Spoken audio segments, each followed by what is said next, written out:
امروز توی یه دنیای عجیب و غریب و خلاقانه شیرجه میزنیم با آلفا پوت، یه بازی مینی گالف که اصلا شبیه هیچ چیز دیگه ای نیست. تصور کن هر مرحله یه حرف از الف باست و تو باید توپ گلف رو توی زمین‌هایی با تم‌های دیوانه‌وار مثل فرودگاه، شهر، زیرابی یا حتی صفحه دیجی بندازی توی سوراخ. گیمپلی این بازی ساده است اما پر از خلاقیت.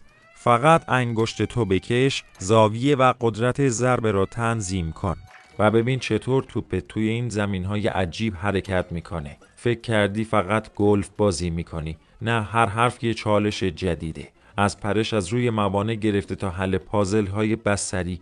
بعضی وقتا اینقدر محو طراحی زمین ها میشی که یادت میره باید ضربه بزنی. توی این ویدیو گیمپلی چند تا از باحال ترین مراحل آلفا پوت رو براتون آوردم، از حرف ای تا زد. پس آماده باش گیمر، گلف کلابت رو بردار و بپار توی این ماجراجویی الفبایی. نظرت چیه؟ تا حالا آلفا پوت رو بازی کردی؟ تو کامنت ها بگو. اعصاب سرایه بیادت نره که کلی گیمپلی خفن دیگه تو راهه.